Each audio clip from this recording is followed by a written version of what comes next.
যদি একজন ৪৩ বছর বয়সী লোকের মধ্যে হঠাৎ করে ১২ বছর বয়সী ছেলের আত্মা ঢুকে যায় তাহলে কেমন হবে? ঠিক এমনই হয় একটি লোকের সাথে।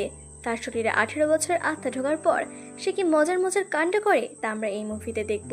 তা গল্পের শুরুতে আমরা সেন নামের একজন মানুষকে দেখি যার বয়স ৪৩ বছর, আর সময়টা হলো ২০২৪ সাল। সেন একজন সাধারণ মধ্যবিত্ত মানুষ। তার একজন স্ত্রী আছে যার নাম মেই, আর তাদের একটি ছেলেও আছে যার নাম রে। রের বয়স ১৮ বছর। সেন এবং মেই দুজনে কাজ করে, কিন্তু সেনের কথা বলতে গেলে সে সময়ের আগে অনেকটা বুড়ো দেখাতে শুরু করেছে। তার উচ্চ রক্তচাপ আছে, ডায়াবেটিসও আছে, আর সে একটু অলসও। যাই হোক বন্ধুরা, সেনের সঙ্গে তার নিজের ছেলের সম্পর্ক খুব একটা ভালো নয়। রে সবসময় নিজের বাবাকে এড়িয়ে চলার চেষ্টা করে।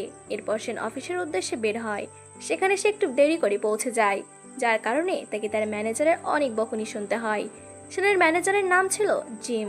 জিমের বকা খাওয়ার পর সে নিজের কাজে লেগে যায়। তার কাজ হলো অফিসের ছোটখাটো সব কাজ করা, অর্থাৎ তাকে একজন হেল্পারও বলা যায়। যেমন কারো কাছে ফাইল পৌঁছে দেওয়া, ফটোকপি মেশিন ঠিক করা, লাইট মেরামত করা, সকেট পরিবর্তন করা ইত্যাদি। এদিকে আমরা এই কোম্পানির ডিরেক্টর রেনকে দেখি। সে একটি ইন্টারভিউ দিচ্ছিল। ইন্টারভিউতে রিন বলছিল যাদের কোম্পানি এমন একটি অ্যান্টি এজিং পাউডার তৈরি করেছে যা খেলে মানুষের বয়স সত্যি কমে যাবে। সে আরও বলে যে তারা এই প্রজেক্টে অনেক বিদেশি বিজ্ঞানী এবং বিশেষজ্ঞকে নিয়োগ করেছে। তারা দিনরাত পরিশ্রম করে এই পাউডার নিয়ে কাজ করছে এবং খুব তাড়াতাড়ি তারা এই পাউডারটিকে বাজারে নিয়ে আসবে। ঠিক যখন রিন এসব কথা বলছিল তখন সকেট ঠিক করতে গিয়ে সেন বিদ্যুতে স্পৃষ্ট হয়ে যায় এবং অজ্ঞান হয়ে পড়ে। তবে এর ফলে পুরো অফিসের বিদ্যুৎও চলে যায়। এইভাবে সেনের পুরো দিন কেটে যায়। সন্ধ্যায় যখন সে ক্লান্ত হয়ে বাড়ি ফিরছিল তখন সে দেখে তার ছেলে কয়েকজনের সাথে দৌড়ানোর অনুশীলন করছে। সেন রেকে ডাক দেয়, কিন্তু তখন রের কোচ সেনের সামনে এসে দাঁড়ায়। তাকে দেখে সেন বলে, আপনি তো রের কোচ। কোচ তখন বলে, ও, এখন বুঝতে পারলাম রে এত দূরে দৌড়ায় কেন। শেষ পর্যন্ত সে তো তোমার ছেলে। মনে আছে সেন, আমি এক সময় তোমার কোচ ছিলাম, আর তুমি ছিলে সবার মধ্যে সবচেয়ে প্রতিভাবান। ঠিক তোমারই মতোই তোমার ছেলেও খুব ভালো অ্যাথলেট, বরং সে সবার সেরা। কিন্তু এরপর কোচ বলে, সেন, তুমি নিজের এই কি অবস্থা করেছো? আমি তোমার চেয়ে বয়সে বড়, অথচ তোমাকে আমার চেয়েও বেশি বয়স্ক দেখাচ্ছে। এই কথা শুনে সেন বলে, এই দৌড়ার ম্যারাথন সব ঠিক আছে, কিন্তু আমার মনে হয় রের পড়াশোনার দিকে বেশি মন দেওয়া উচিত। তখন কোচ বলে, সেই সিদ্ধান্ত রেকে নিতে দাও, সেটাই ভালো হবে।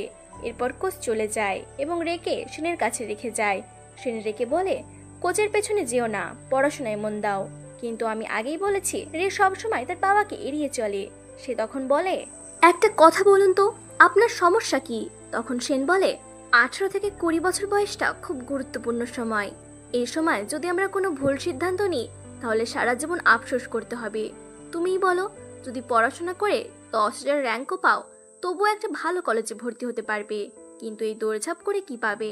এখানেও তো তোমাকে একদম শীর্ষে যেতে হবে। প্রতিযোগিতা অনেক কঠিন।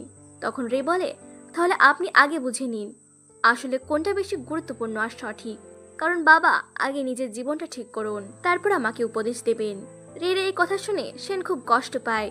সে মনে মনে ভাবে, আজকালকার বাচ্চারা কেমন হয়ে গেছে। এরপর সে সেখান থেকে চলে যায়। রাতে সে টিভিতে একটি সংবাদ দেখে। সেখানে বলা হচ্ছিল পরের রাতে একটি অসাধারণ মিটিওর শাওয়ার দেখা যাবে।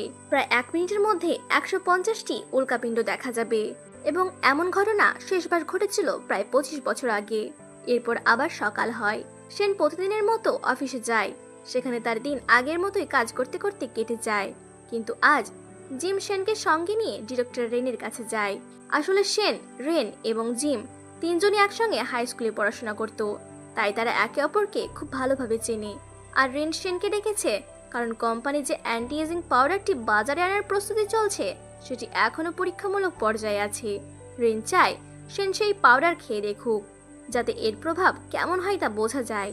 অর্থাৎ তারা সেনকে পরীক্ষার জন্য ব্যবহার করতে চায়। রেন ভালো করেই জানে সেন তার বিরুদ্ধে কোনো মামলা করবে না, কারণ সেন এখনো রেনকে নিয়ে খুব ভালো বন্ধু মনে করে। রেনের কথা শুনে সেন পাউডারটি নিয়ে যায় এবং বলে, আমি এটা খেয়ে আপনাকে অবশ্যই জানাবো এর প্রভাব কি হয়। এরপর সে অফিস থেকে বাড়ির দিকে রওনা দেয়। পথে সে দেখতে পায় মিটিওর শাওয়ার শুরু হয়েছে, যার কথা আগের রাতে সংবাদে বলা হয়েছিল। ঠিক সেই সময় সেনের সঙ্গে একটি দুর্ঘটনা ঘটে। ছেলেটি সাইকেল চালিয়ে বিপরীত দিকে আসতে যাচ্ছিল। সংঘর্ষের ফলে দুজনই ছিটকে পড়ে যায় আর ঠিক তখনই দৃশ্যটি কাট হয়ে যায়। পরের দিন সকালে সেন ঘুম থেকে উঠে দেখে সবকিছু কেমন অদ্ভুত লাগছে। সে নিজেই বলে, আমি কোথায় চলে এলাম, জায়গাটা খুব পরিচিত লাগছে। এরপর সে বাইরে বের হয়ে নিজের বাবা কাইজেনকে দেখতে পায়। বাবাকে দেখে সেনের কিছুটা মনে পড়ে। সে দ্রুত ক্যালেন্ডার দেখে, আর তখন সে জানতে পারে এখন 1999 সাল চলছে।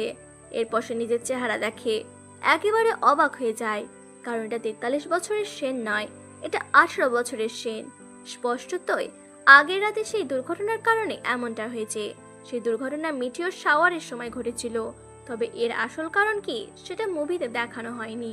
এখন সেনের ব্যাপারে এমনটা বুঝেনি, তার শরীরটা 18 বছরের তরুণ সেনের হলেও তার ভেতরের আত্মাটা হলো ভবিষ্যতের 43 বছরের বৃদ্ধ সেনের, অভিজ্ঞ একজন মানুষ। তাই এখন থেকে আমরা এই সেনকে ইয়াং সেন বলে চিনব। ঠিক আছে বন্ধুরা, প্রথমে সেটা জেনে খুবই খুশি হয়ে যায়, কারণ এখন তার কাছে নিজের জীবনকে আবার সঠিক পথে নিয়ে আসার সুযোগ রয়েছে। সেনের বাবা কাইচেন নিজের একটি রেস্টুরেন্ট চালান। এদিকে ইয়াং সেন স্কুলে যাওয়ার জন্য প্রস্তুত হয়ে যায়, কারণ তার ছোটবেলার বন্ধু লি তাকে নিতে এসেছে। লিকে দেখে ইয়াং সেন খুব খুশি হয়। এখন 43 বছরের একজন মানুষ 18 বছরের শরীরে আছে, তাই সে নিজের শরীরকে অনেক বেশি চটপটে এবং শক্তিশালী অনুভব করছে। সে দৌড়াতে দৌড়াতে স্কুলে যায়। এই সময় একটি গাড়ির সঙ্গে তার ধাক্কা লাগে। গাড়িটি চালাচ্ছিল রেনের বাবা, তবে ইয়াং সেন আবার উঠে দাঁড়ায়। রেনকে তার বাবা কিছু টাকা দিয়ে বলেন, ডাক্তারের কাছে গিয়ে দেখিয়ে নিও, যদি কোথাও আঘাত লেগে থাকে তাহলে চিকিৎসা করে নিও। তখন ইয়াং সেন সেই টাকা নিয়ে নেয়। এটা দেখে রেন আর লির বেশ অদ্ভুত লাগে, কারণ সেন সাধারণত কারো কাছ থেকে এইভাবে টাকা নিত না, কিন্তু আজ সে টাকা নিয়ে নিয়েছে। এখন বন্ধুরা, ইয়াং সেনের টাইমলাইনে যা কিছু হবে সবকিছু ইয়াং সেনকে ঘিরেই হবে, তাই আপনারা সহজেই বুঝতে পারবেন। এরপর সেন, লি এবং রেন খুব ভালো বন্ধু হিসেবে একজন সময় কাটাতে থাকে। অবশ্য তারা আগেও ভালো বন্ধু ছিল। তিনজন একসঙ্গে স্কুলে যায়। এখানে আমরা জানতে পারি রেনের বাবা অনেক ধনী, আর সেই কারণে ভবিষ্যতে রেন একটি বড় কোম্পানির ডিরেক্টর হয়। যাই হোক, স্কুলে ঢুকে ইয়াং সেন দেখতে পায় তার ভবিষ্যতের স্ত্রী মেইকে। মেয়েও এই স্কুলেই পড়ে।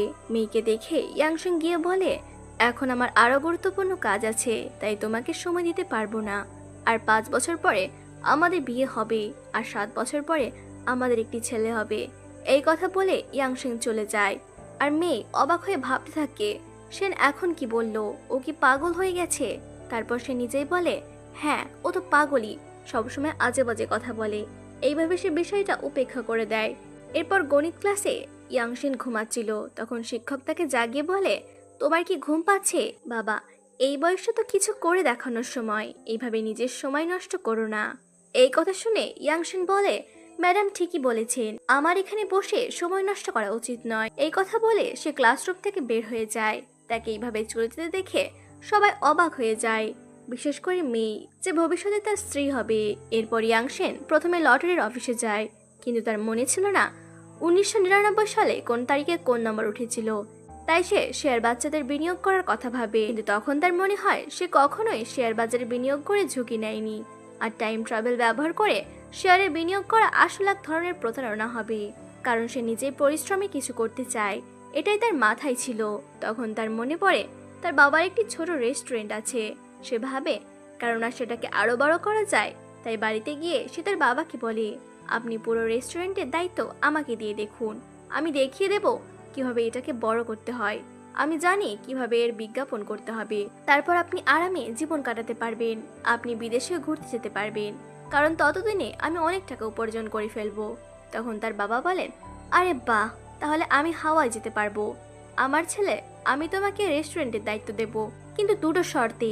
প্রথম শর্ত, তুমি কখনোই কোনো ক্লাস মিস করবে না। দ্বিতীয় শর্ত, তুমি কখনো মিথ্যা কথা বলবে না, কারণ আজ তুমি গণিত ক্লাস থেকে বের হয়ে গিয়েছিলে। তোমার ক্লাস টিচার ফোন করে আমাকে সেটা জানিয়েছেন। তখন ইয়াং সেন তার বাবার দুটো শর্তই মেনে নেয়। এরপর সে নিজের ঘরে যায় আর ভাবে প্রথমে সে নিজের চুল ঠিক করাবে। এরপর যখন সে তার উইন্ডোজ 98 কম্পিউটার চালু করে, তখন একটি মেসেঞ্জারের একটি বার্তা দেখতে পায়। আর সেই বার্তাটি দেখে ইয়াং সেন একেবারে হতবাক হয়ে যায়, কারণ আগের রাতে যার সঙ্গে তার ধাক্কা লেগেছিল সেই ছেলেটিও আসলে সেনই ছিল। একজন ইয়াং সেন ছিল আর অন্যজন ছিল ওল্ড সেন। যেভাবে ওল্ড সেনের আত্মা ইয়াং সেনের শরীরে চলে এসেছে, ঠিক এইভাবে ইয়াংশেনের আত্মা ওলসেনের শরীরে চলে গেছে। এইবার আমরা ওলসেনকে দেখি, যার শরীরের ভিতরে এখনো 18 বছরের বয়সের আত্মা রয়েছে। দুর্ঘটনার পর সে যখন উঠে দাঁড়ানোর চেষ্টা করে তখন সে ঠিকমতো উঠতেই পারে না। তার কোমরে ব্যথা হচ্ছিল, পুরো শরীর শক্ত হয়ে গিয়েছিল, কারণ এখন সে 43 বছর বয়সে একটি শরীরে আছে।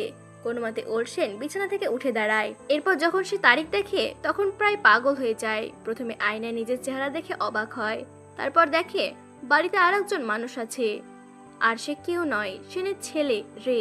ওলসেন রেকে ধরে জিজ্ঞাসা করার চেষ্টা করে, তুমি কে আর আমার বাবা কোথায়? রে কিছুই বুঝতে পারে না।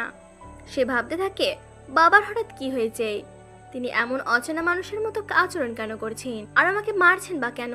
কিছুক্ষণ পর সেখানে পুলিশ আসে। তারা দুজনকে বুঝিয়ে বলে বাড়িতে ঝগড়া করা ভালো নয়, আপনারা বাবা ছেলের মতোই থাকুন, এইভাবে ঝগড়া করবেন না, আর যদি আবার এমন হয় তাহলে দুজনকেই থানায় নিয়ে যাওয়া হবে। এই বলে পুলিশ তাদের বুঝিয়ে চলে যায়। পুলিশ চলে যাওয়ার পর ওলসেন রেকে বলে, তুমি কি সত্যি আমার ছেলে? কি সুন্দর আর শক্তিশালী তুমি। আচ্ছা বলো তো, তোমার দাদু কোথায়? তখন রে বলে, তিনি তো হাওয়াইতে আছেন। এরপর ওলসেন জিজ্ঞাসা করে, তোমার মায়ের নাম কি? এই কথা শুনে রে পুরো অবাক হয়ে যায়। সে মনে মনে ভাবে, বাবার মাথা কি খারাপ হয়ে গেছে, নিজের স্ত্রীর নামও জানেন না। এরপর ওলসেন নিজের ফোন চেক করে। এটা দেখে সে খুব খুশি হয়ে যায় যে তার নিজের একটি ফোন আছে। স্মার্টফোন ঘাঁটতে ঘাঁটতে সে একটি মেসেঞ্জার অ্যাপ খুঁজে পায়, যেটা সে 18 বছর বয়স থেকে ব্যবহার করে আসছে। আর সে কম্পিউটার দিয়ে ওয়েবসাইটে গিয়ে এটি ব্যবহার করত। ওলসেন সেখানে নিজের পুরনো পাসওয়ার্ড দিয়ে লগ ইন করার চেষ্টা করে, কিন্তু লগ ইন হয় না, কারণ সময়ের সঙ্গে সঙ্গে সে নিশ্চয়ই পাসওয়ার্ড বদলে ফেলেছিল। তাই সে নতুন একটি আইডি তৈরি করে।